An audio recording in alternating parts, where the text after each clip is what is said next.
Tom Keneally barely needs an introduction, and the early comers have already heard him chatting. He is a literary giant. He published his first novel in 1964. He has won the Booker Prize, Miles Franklin twice. He's won every award worth winning. But I think his greatest achievement is becoming the greatest Irish Australian in living memory. Tom, welcome to Zoom and this special event organized by Harry Hartog. Thank you, Martin. And on the other, in the other corner, we have all the way from Adelaide, we have Pip Williams. Pip is a debut novelist, and her book is The Dictionary of Lost Words, which we will be finding out about shortly. In fact, I think I will let Pip tell you about her novel, because it might seem that I'm not sufficiently effusive about Pip's novel because I'm the publisher. So that'll just take that as modesty, not in any way about what I think of the book. Tom, how many novels have you written? Look, I'm not counting in case they're bad. Half of them are bad. Well, but about 40 novels, I think. Well, suffice to say that if you write any more novels, you got your previous works are going to have to go onto a second page. Congratulations. I want to start off by thanking you both personally, sincerely, from the bottom of my heart, for together giving me a source of joy in what has been the most scary time in my life. You publish your books at the worst time in living memory to publish a book. The infrastructure of bookselling was falling down around us. Nobody knew what was going to happen, and there couldn't have been a better time to escape into two incredible novels, incredible works of historical fiction that have made me feel all the richer for having read them. And also, when I think back to COVID-19 and the panic and the scary times, I'm going to be able to replace those memories with the memories of how I felt immersed in these two books. So tonight, ladies and gentlemen, with a author of at least 40 novels, and Tom and the debut novelist Pip, we're going to have some fun. We are going to be in each other's company for about an hour. During that time, we're just going to have a yak. Pip and Tom have got so much in common, I will probably not be able to get a word in edgewise, and that'll suit everybody. We will ask both Tom and Pip to do a short reading. And at the end, we're going to leave 10 minutes for us to throw to you for some questions and answers. And we have some technical expert who will be able to work out how to do that. Feel free to send us messages on chat if you've got a question, or just wave your hand and Angela from Harry Hartog will unmute you. I'm mentioning Harry Hartog. Can I just say thanks again for hosting this event, guys? For anyone who doesn't know, Harry Hartog is one of the best bookstore chains in Australia. We all feel very, very lucky to have them, especially from my side of the business, which is publishing. And without them, I don't know where we'd be.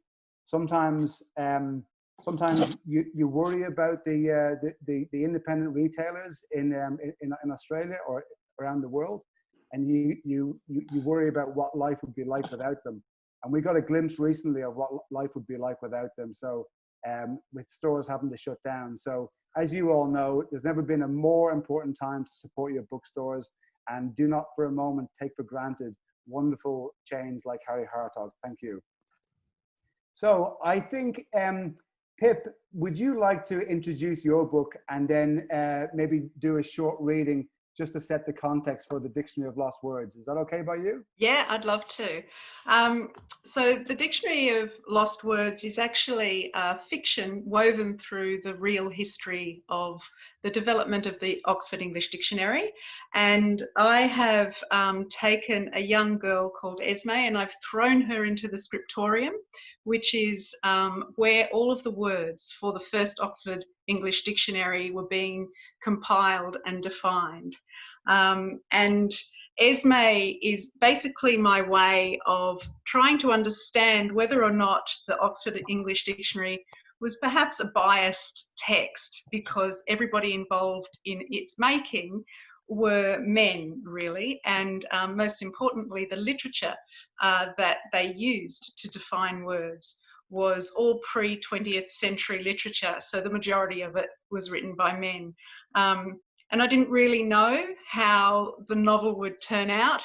I had to sort of follow Esme, my character, through this period of time, which included the suffrage movement, the women's suffrage movement in the UK, and also the beginning of World War I. And so for me, it was an absolute joy to write, partly because of what I learned about that time, and also because of the insights that I got from Esme's experience. So if you'd like me to, I'll do a reading right from the very beginning, which kind of sets it up. Please do.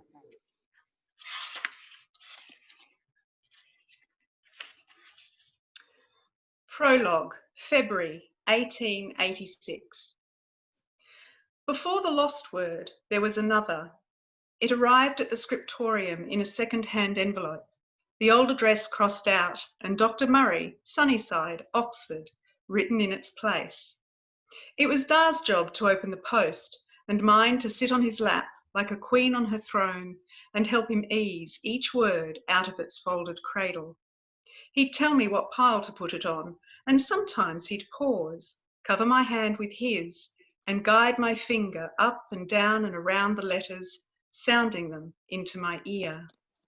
He'd say the word and I would echo it. Then he'd tell me what it meant. This word was written on a scrap of brown paper, its edges rough where it had been torn to match Dr. Murray's preferred dimensions.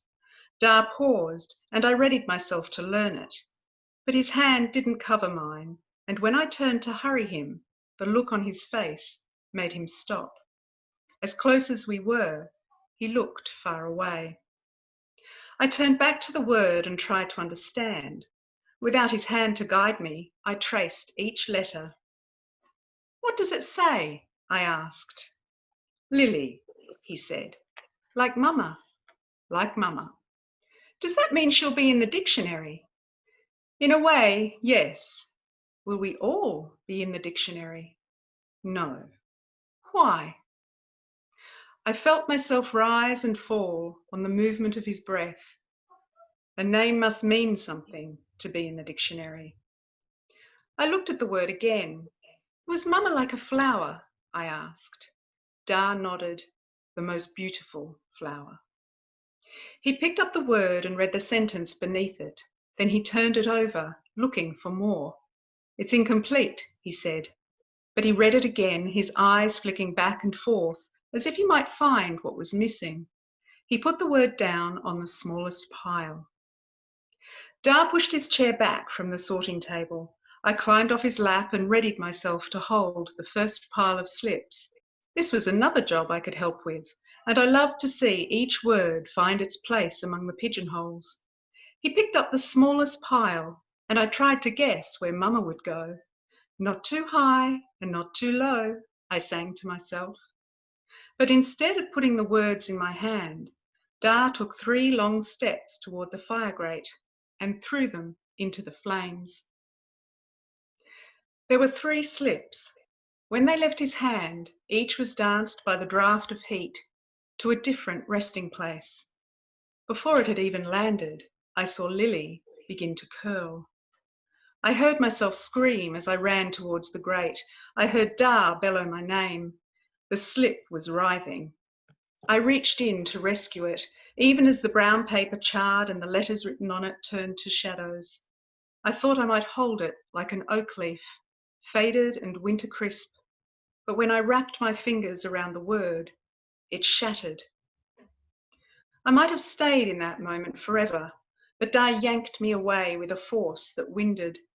He ran with me out of the scriptorium and plunged my hand into the snow.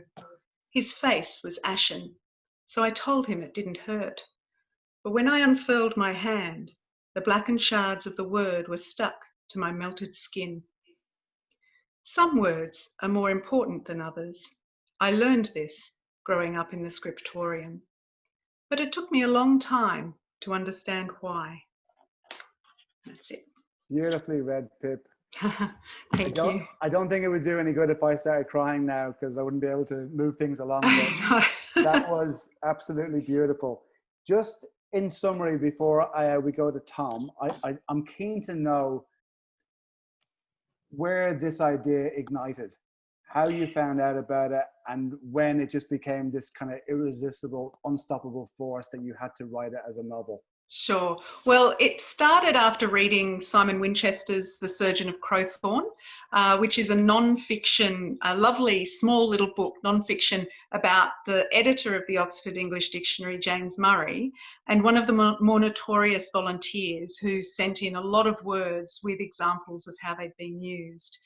When I finished reading that book, as interesting as it was, the thing that stuck with me really was that this was a very male endeavour. And so I started to do some reading just for my own interest and kept coming across this little anecdote about one word in particular that had actually been lost from that first dictionary. And that word was bondmaid. And bondmaid means slave girl. And no one knows how the word bondmaid went missing, but it did. It should have been in this volume, which is A and B, and it's my most prized possession, but it's not. And they didn't find this out for many, many years. And when they did, James Murray hit the roof apparently and denied that any other words had ever gone missing. But because no one knew how it was lost, that was just a gift for a fiction writer, because I could make my main character, Esme, be the reason for that lost word. And that's what starts her off on her journey. Well, it was a brilliant idea, but I mean, we wouldn't be here today if you didn't execute it beautifully. You've done such a fantastic job, Pip. We're so proud to be associated with you. I'm keen to bring Tom in because he is a literary giant, and it's 12 minutes to 7, and we haven't even really spoken in any depth about the Dickens Boy. I am so in love with this book. Tom, thank you so much. It is a deceptively huge book with so much going on, so many themes.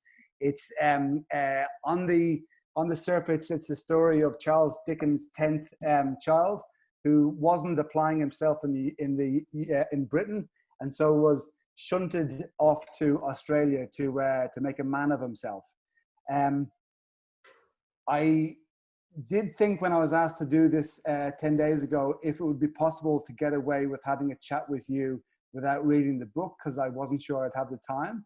But then, given the subject matter, the really curious thing about this boy Plorn was that he hadn't read a single word of his father's great works or any of his works.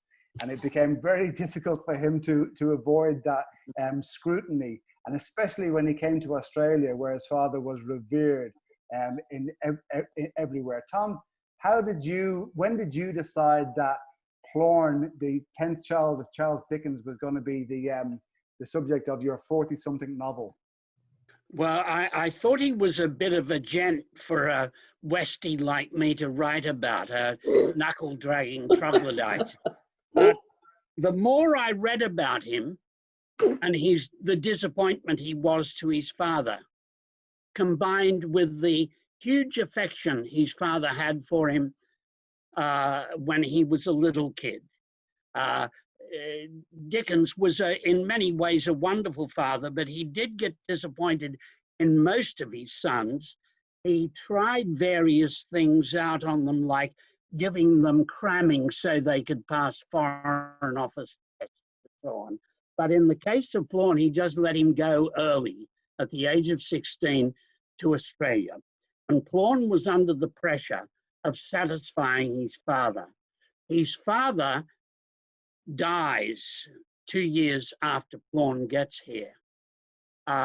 And 20 days before his death, he writes a letter from his club, the Athenaeum, predicting that Plorn won't make it.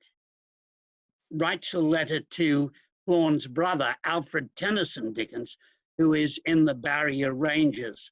So the more I traveled out there in the Barrier Ranges, I started by writing articles on it for The Guardian, and then I wrote an article for the Royal Society of Literature magazine on the Dickens Boys, and I found myself in the end with no good reason, having been a son who thought a lot about my father and was influenced a lot by my father, and still am, no reason I shouldn't write it. And so it just took off from there. Would this be a good opportunity to get a reading from you, something that maybe gives us something of the character of Plorn? Okay, yes.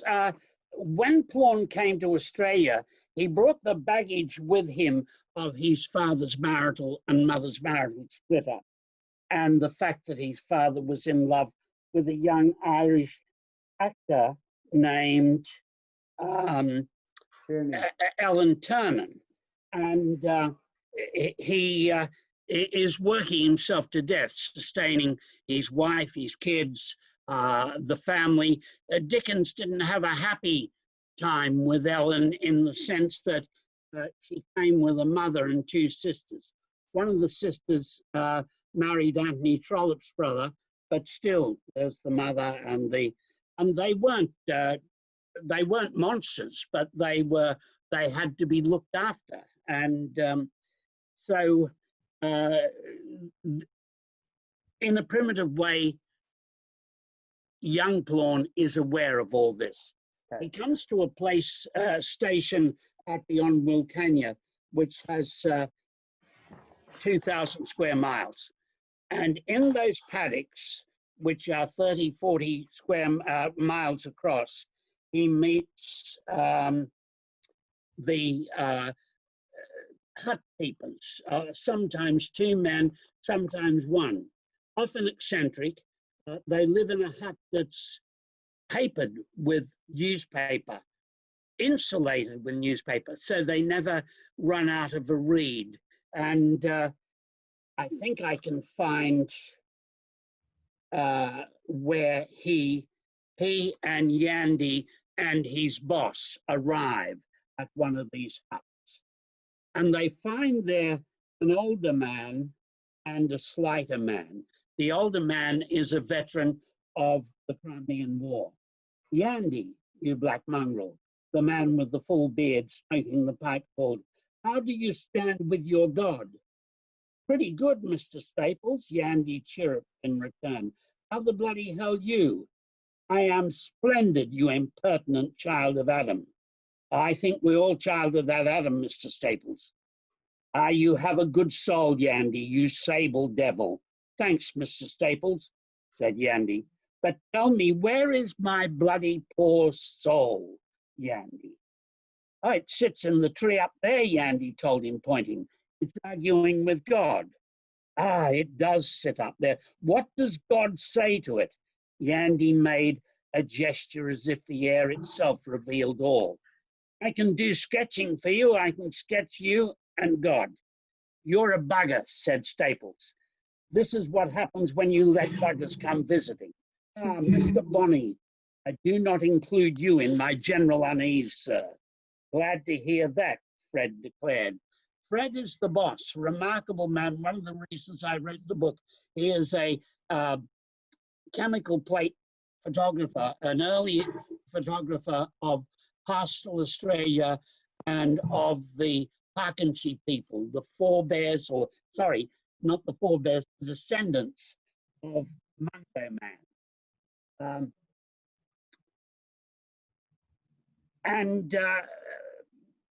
Staples begins talking about the hubris of the Tsar's forces before the Battle of Inkerman. Oh dear Jesus, I never encountered men more convinced of success. Yes, but for now, instead of them, said Fred, pointing at me, may I present the youngest child of the immortal Charles Dickens, who has come to learn the wool business amongst us. This is Edward Dickens. Both of the boundary riders gawked at me. It was all right for them to do so where there was no one else to see them. Charles Dickens of David Copperfield, asked Staples. He of Little Dorrit, asked Darnell, showing himself a more up-to-date reader. The great wizard himself, said Frederick, as he had forborne doing on the night of my arrival. The archpriest of humanity, the supreme master of story, and the beloved friend of all English speakers, the child of that Dickens, here beside me, the son, Edward Dickens. This is too much, cried Darnell, putting his hands over his ears, as if he had come to Eulalie Paddock precisely to do away with the chance of absorbing this kind of news. Please, I called out, it's just me. And that's the story of the book. Plorn's, it's just me. Thank you so much, Tom. That was such a pleasure. And it's an incredible achievement. It's so funny and so heartwarming and so bruising at the same time and so educational. I mean, for both of you, Pip and Tom, you didn't take on easy subjects in the sense that, Tom, you will be under the scrutiny of Dickensian scholars. Pip, you will be under the scrutiny of lexicographers and editors. I'm curious to know the friction that must have existed for you in trying to tell the most fascinating story in a novel, but staying true to the facts as were known. Is Pip going first or? Sure. So yeah, weaving fiction through fact, particularly fact that's been well researched in and of itself, is quite a daunting task. I had the enormous pleasure and privilege of actually spending time at the Oxford University Press in Oxford, and was given access to all of the Oxford English Dictionary archives, where I could handle the slips of every single word that went into the dictionary. I could look at the proofs, and I could see words that had been literally crossed out in the penultimate proof and then never ended up in the dictionary. I spoke to the archivists there, and in fact the archivist of the Oxford English Dictionary read an early draft of my book, and for me that was a vote of confidence in a way that I wasn't getting stuff wrong, but also that I wasn't overstepping a mark. Not that I necessarily need to worry about that perhaps as a novelist, but I did. I have a background in research, and so I was very conscious of trying to get the facts that I was using right, even though the rest was of my own imagination. And for me, it became the scaffold for the fiction.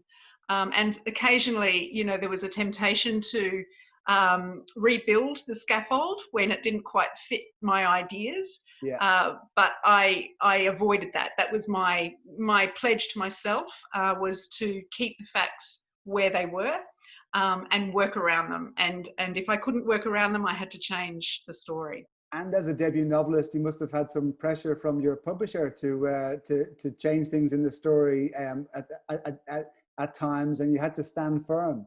And Tom, I don't think you would have had such pressure. It's certainly not your first roundabout. You're a voracious reader and a great researcher yourself, but you must have felt it must be difficult when it comes time to having to make stuff up while staying true to the characters that you've come to know so intimately. Yes, what I believe is that the gaps in the record is where the fiction writer goes bonkers. Now, I have made up what happened to Plorn during the first rumour during the period from the first rumor of his father's death to the ultimate certainty of his father's death. And this enables me to get him to meet a bushranger who recites an entire scene from Pickwick, as colonial people could then, as one of their party tricks. And people all over the English-speaking world reciting a couple of passages from Dickens was one of the standard tricks if you weren't an Irish or Scotch tenor. But anyhow, I fill that period with a lot of interesting material and skew the book my way, as we all shamelessly do. Well, that's a terrific quote, though. It's the gaps in the record is where the fiction writer goes bonkers. Do you ever think that you've gone too far, though? Do you ever, after a book is published, think maybe you weren't true to one of those characters? I do have one book in which I'd go back and make the record slighter. There was a family who ended up in Australia who were the familiars of Napoleon, Prince and Helena.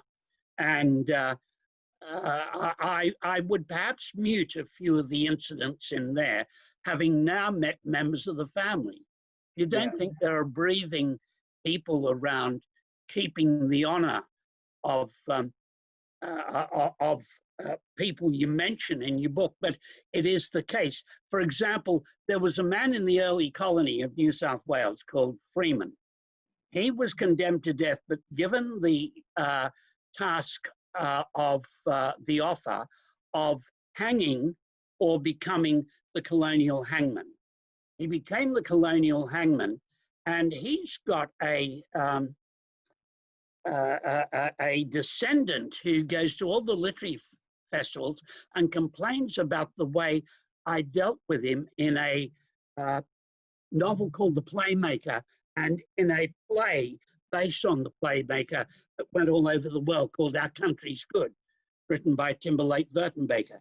And so you have to be careful. Don't assume anyone's died and that everyone's forgotten.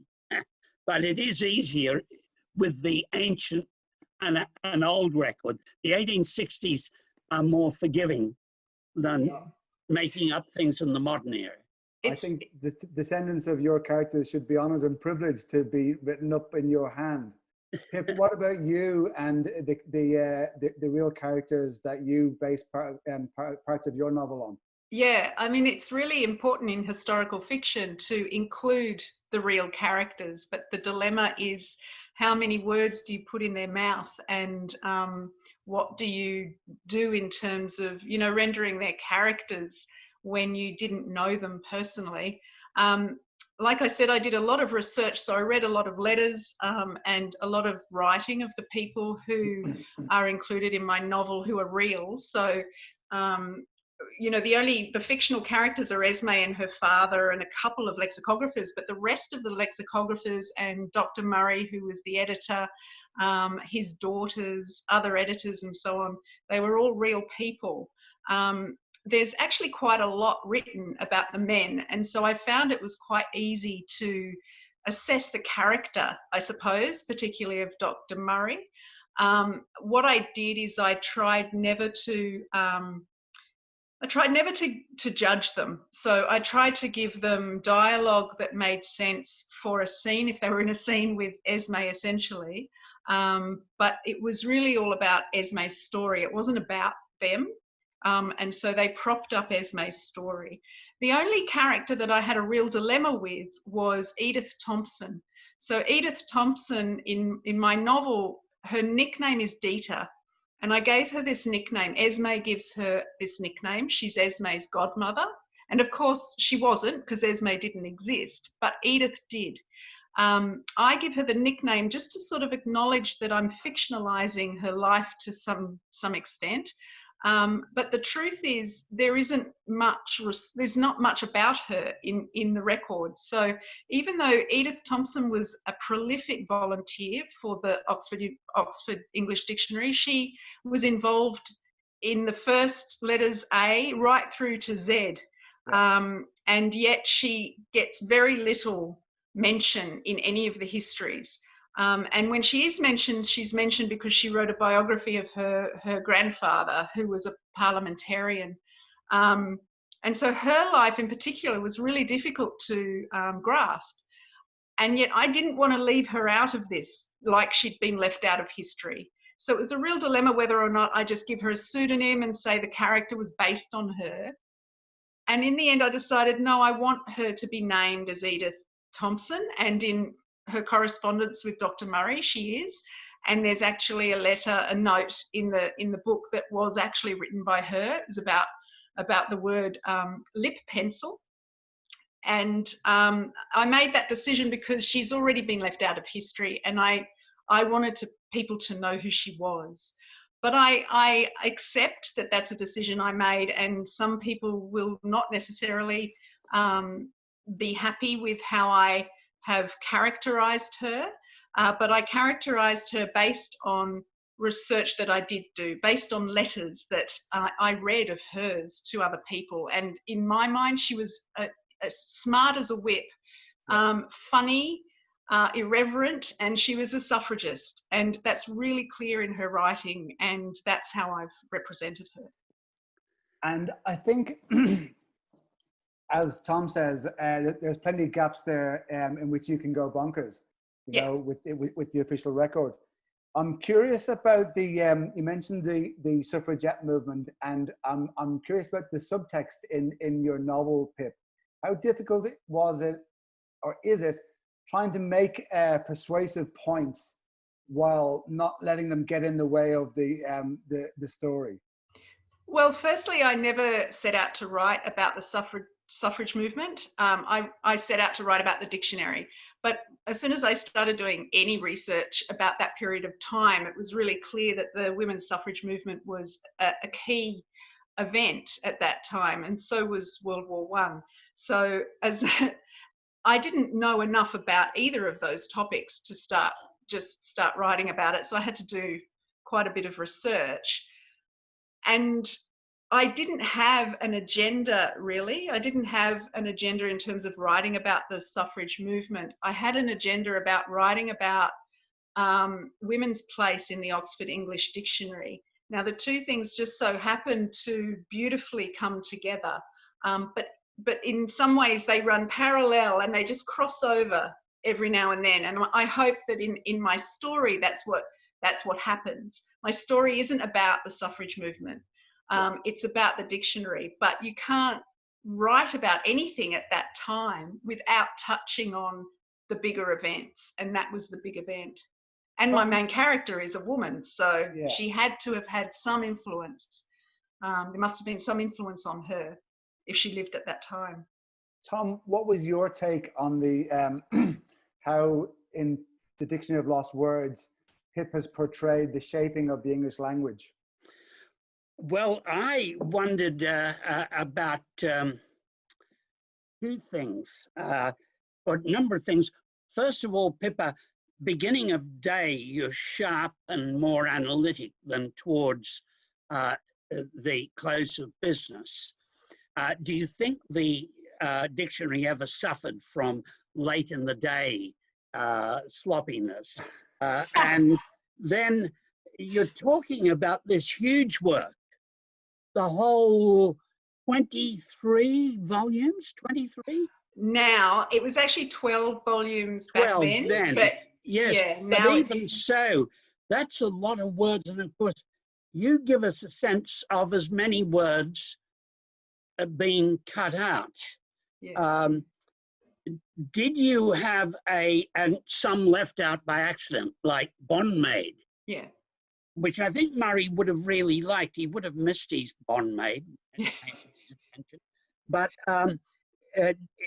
you know, were you making a subversive comment that there is a whole language that's men's language in the dictionary, as well as they're also common between the genders, but that there is a women's Oxford waiting to be published in 12 volumes. Well, I don't know that it would take 12 volumes. And in fact, you know, that's kind of the storyline of the novel. Esme does start collecting women's words. But it's subversive, I suppose, in that we think of dictionaries as the arbiter of any arguments about words. And because of that, that means that we think that it's infallible. We think it's subjective. Exactly. And I think what I realised as I was writing, but also after reading Simon Winchester's, I realised that it's not, that it is as biased as any other human endeavour. If a human has a hand in it, it is going to be subject to that human's interests. And the dictionary is no different. And now, of course, with greater representation, not just of women, but people from all sorts of cultural backgrounds, gender identity backgrounds, sexualities, and so on, the dictionary will be much more representative of the language that we use and the meanings that we give to words. Back then, because the dictionary, a word could only enter the dictionary if it had a textual history. So if it hadn't been written down, it would never make it into the dictionary. That was the checklist. And so if you think about the people who wrote down words, they were a particular class, they were dominated by men. And so there must have been a whole lot of words that just never got in because no one wrote them down. So people weren't in the coal mines, they weren't in the birthing room, they weren't in the kitchens and the laundries to hear the words and then document them. Well, what about in the trenches of World War I, Pip? Letters were censored, so there was hardly any written record of what was happening. That's right, and it's very interesting that what we have instead of words going into the dictionary from the lower classes in particular is instead we have slang, and slang is considered a sort of lower quality language in a way, but really that's just because it's written by people from lower classes. So there is actually a lovely, I suppose, a lovely link between your book and mine, Tom. One of the words that did get into the dictionary is from Dickens' Bleak House, and this word is jog-trotty. So J-O-G, trotty, T-R-O-T-T-Y. Now, this is considered what's called a nonce word, like a nonsense word. And it's a word that's just made up to suit a particular writer's purpose. It hasn't meant anything previous to this use. And the dictionary is full of nonce words that have been used by writers and novelists. And really, you know, are they any different to slang? I don't know. I'm not making a judgment, but I do think that the dictionary was not just a gendered, but also a class-biased document, and that is changing, and we know it. I get a word of the day from the Oxford English Dictionary every day, and some of the words that are now being entered into the dictionary are almost ridiculous, but they're going in because they're being written down and they're being reused, and they're no longer judging whether or not that is a word. It's an exploding universe of words too, isn't it? I wouldn't have known. I thought a webinar was the growth on a duck's foot until a month ago. Yeah, that's right. And even words we're really familiar with have changed their meaning, like pivot. So this is a word that's just come out of this coronavirus. There will be a new kind of variant meaning of that word, I'm sure, in the Oxford English Dictionary in the next couple of months, because we haven't used it like this. So I'm interested in you both, like with this explosion of words and the sort of the white noise around us almost. I'm interested to know how you both so delicately and beautifully got the language of your books right. How, like, is there such a thing as method writing? Tom, were you speaking like you were the 19th century colonies while you were writing the Dickens Boy? what sort of research did you have to do to stay in the zone of that language and vernacular and diction? And the dialogue is very much of that period, I think, but at least it attempts plausibly to be of that period because it was a very literate age in strange ways. People with a few years of schooling might have greater literacy than an undergraduate in the arts might have now. And that is because it was purely literate. I remember when my father went away to World War II, everyone kept a journal. Now, no, I doubt the US Army and even the Australian Army are keeping a journal anymore. They're not allowed to keep journals, Tom. That's exactly right, yes. And so I think there was a concentration on the literary that compensated for the shortcomings of education. I think that Plorn ran into this in Australia, where he found former convicts and bushrangers who could recite his father's work. So yes, you just immerse yourself in the letters. You immerse yourself in any journal that's there. You immerse yourself in what Fred Bonney wrote, his boss. And sometimes reality is so wonderful. A real boss, he's a little man who's running sheep on 200,000 kilometers. He's an ethnographer. He keeps notes on the Pakenji and he writes learned articles on them. An anthropologist writes for him for information. He protects them on his station against the 3 mounted police forces, South Australian, Queensland, and New South Wales. And on top of that, he's a photographer. And on top of that, the Pakenji call him yellow birds because he's surrounded by yellow finches wherever he rides. He feeds them out of grain. Yeah. Now, all this is just waste.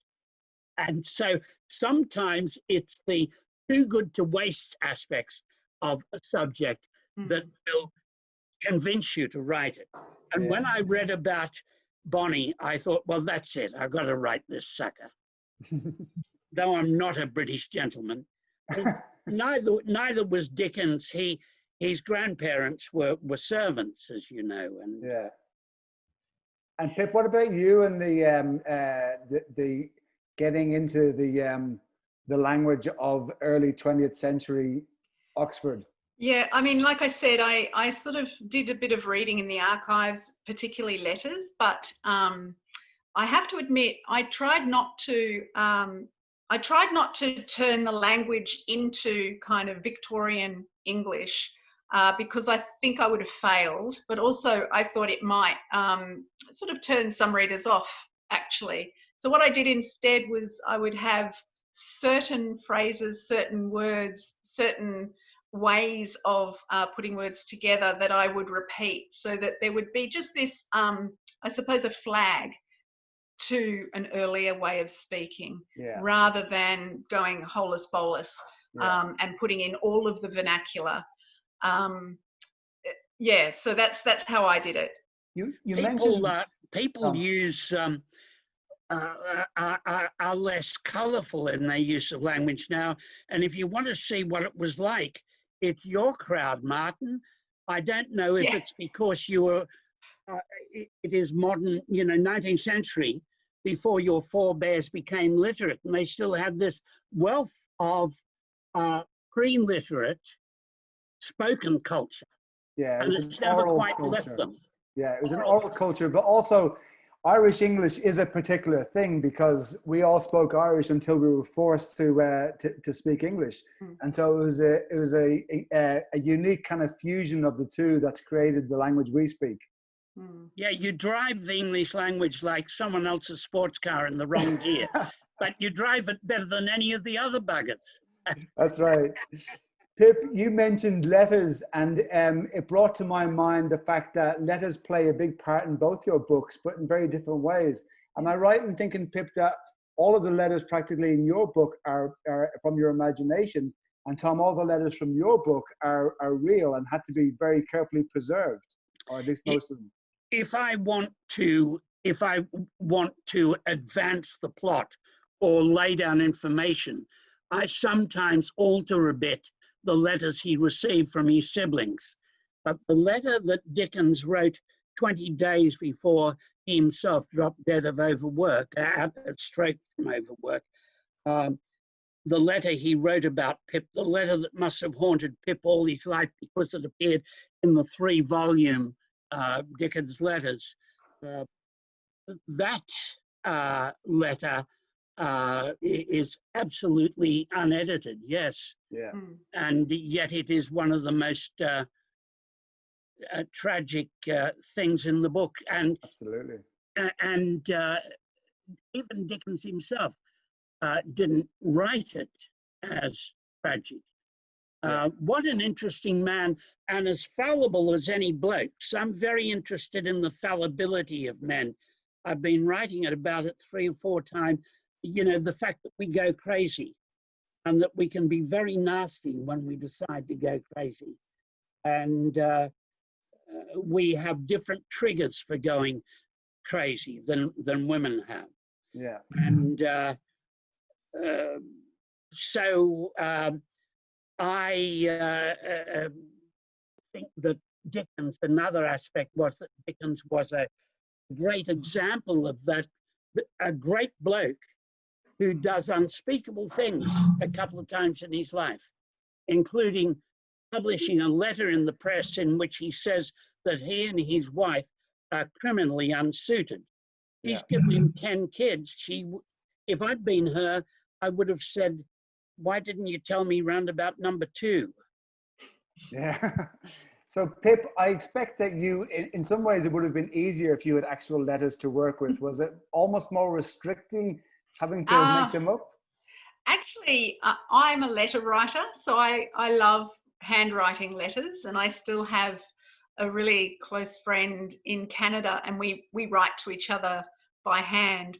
So the letters from Dita/Edith were one of the easiest and most pleasurable things to do. I seemed to find her voice very quickly, and I was able to slip into it very easily.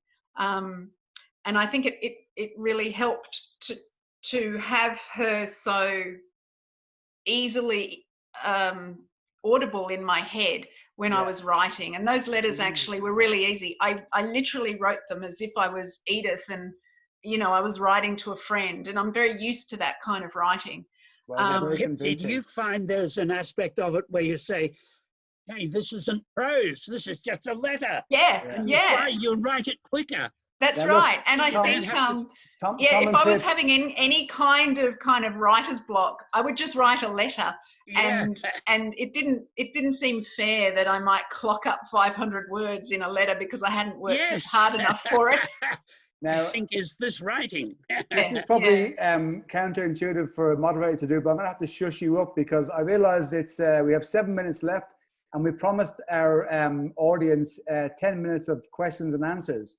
So one thing, Tom, I don't know if you can do this without notice, but I'm sure there's many fans of your rap nursery rhymes. If it's possible to end on one tonight, that would be fantastic. If the audience wants to hear one of the, Tom's left. Now, if the audience wants to hear one of those, maybe they could let us know via chat, and we could hopefully persuade you. In the meantime, 20 minutes ago, I got a question from Anna Green. Anna asked, I'd love to know Tom and Pip's views on bringing 2 people together in a historical context when you know they've lived at the same time, but you are not sure they met. I love that question. There's a whole scene that I cut out of my novel where I have Esme and Dita meeting, or I have them having tea with E.M. Forster. So And I think it's because I just read, he wrote a wonderful book on writing, and I'd read it, and he was around at the same time, and I decided I wanted them to meet. But then on rereading, I realised that was really a folly, and it was an overindulgence on my part. So E.M. Forster you got cut it out not because it was untrue, but because it took away from the pace and direction of your story? Yes, both those things. It was untrue, but it didn't add anything to the story. It was literally an indulgence on my part. If it did, I hope you'd keep it in. Yeah. What about you, Tom? It must feel like putting two wires together. You know there's going to be sparks, but you don't know what the outcome is going to be. Yes, I would tell the writer go for it. For example, I've got a problem now. There was a convict in Tasmania called Thomas Francis Meagher, who is said, it is rumoured, to have been the lover of Oscar Wilde's mum, Speranza, a wonderful, crazy woman who wore swathes of fabric, tall, a big girl. And I would love that to be the truth. And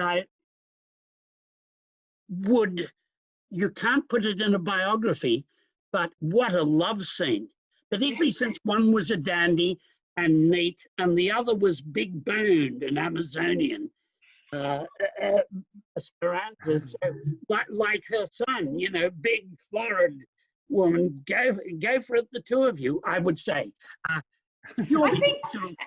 think fiction is the perfect place to explore those sliding door moments. I mean, yes. What would happen? What would have happened? How would things have turned out differently? If Thomas Francis Meagher had married Speranza, he was a talented bloke too. Yeah. But the magic that produced the particular magic of Oscar Wilde wouldn't have been there. I think Anna Green wants my job. She's asked another great question. She said, how does knowing your audience, be it your publisher or the likelihood that women are going to be your primary audience, colour your writing and your manuscript? Pip, this is possibly a better question for you, because I don't think Tom will be swayed by that after 40-something novels. Actually, I am. I wasn't. Like, as you know, Martin, I wrote this in secret. So I didn't until I'd finished the full draft, I didn't show it to anybody. And I wrote it for myself initially to answer, to explore these questions. I'm a woman. Because I wrote it for myself, I'm assuming, I can only assume that other women might be interested, but I was actually also hoping that anyone would be interested by the end. I came across in my research a lot of really good men, and my experience with some of the men who've I consider mentors in my life has been very good as well. And so my book doesn't pit men against women. It happened at a time when women didn't have equality with men, and I have to write about that. And I was really interested to explore as well men and women's relationships at a time when there's structural inequality. I found that really interesting. I didn't really have an audience other than myself, and I know what I read and what I enjoy, and it's pretty typical of women such as myself. So I think that's why it might have found an audience. And what about you, Tom? I'm surprised. Who are you writing? Who do you have in mind when you're writing? Barbara Kingsolver, if she would let it past, and Pip Williams, of course. But above all, I've got a theory that because of the collective unconscious that we share, genders, if you let your imagination go, gender, you'd expect a old sexist brute like me to say this, but gender isn't as important at the place of the collective imagination. If you want to put on status and build a power structure, it is. Gender is important. But if you are accessing all the avatars that live in the collective unconscious, gee, I'm sounding loopy now. They are male, female. They are all the drowned maidens, all the heroines, Helen of Troy, everyone is there, as well as Achilles and Judas and the whole schmeal, Gilgamesh, the whole schmeal of figures that are the inheritance of the human unconscious. And that's why if you put people in a place of stress where their unconscious as close sort of rises to comfort them, they'll start writing. Asylum seekers all write. As I said, soldiers under stress used to write. I believe everyone's a writer. They just need enough to be, they just need to be marginalized enough, and they'll be good. So, Tom, and so I've tried to write explicitly from the point of view of women.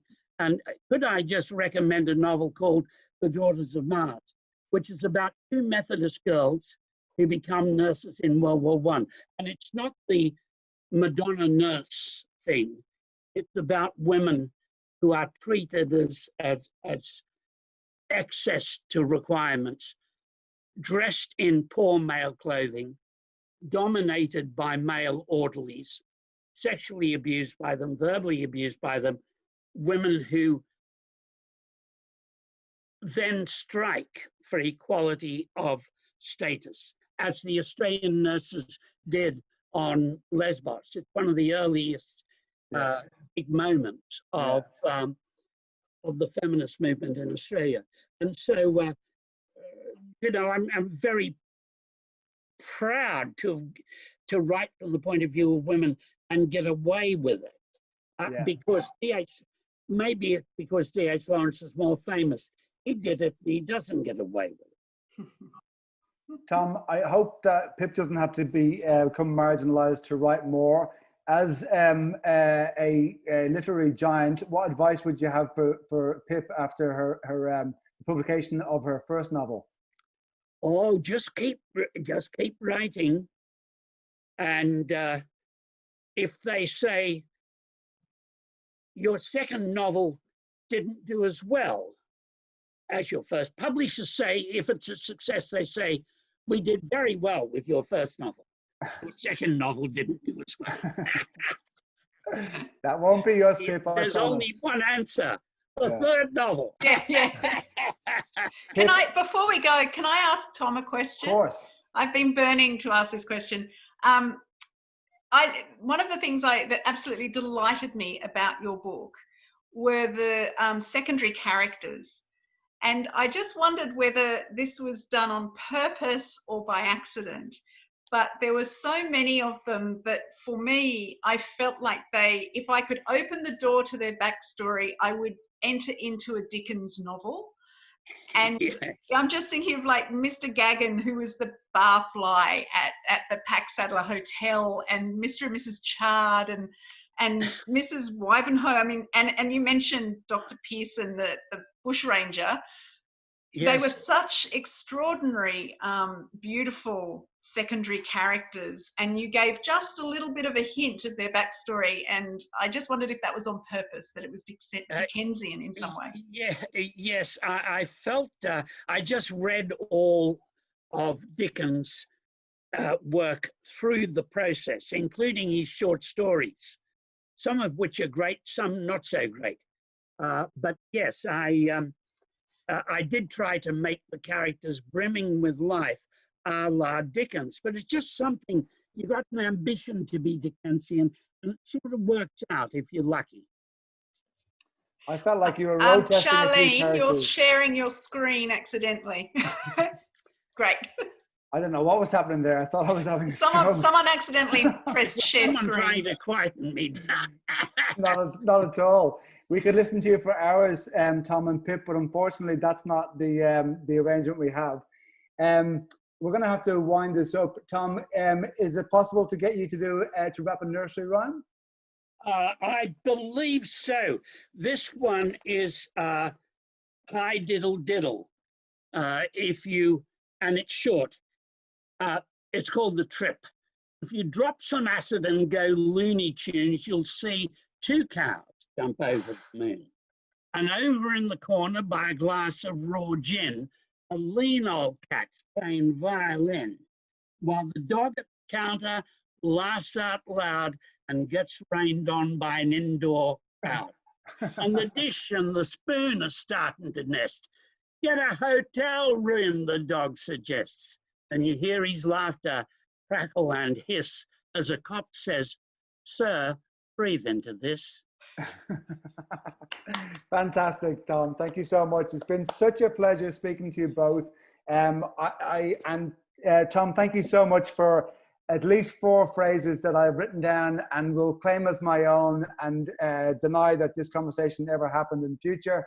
You bring life to language. You both do. Thank you again for your superb books that have brought so much comfort in these last couple of months. Want to remind you that these books are obviously on sale at Harry Hartog. If you haven't read them both, I suggest you do so post haste. And don't forget, Harry Hartog is one of the best bookstores in the country. Don't take it for granted. Support it. Make sure it lasts forever.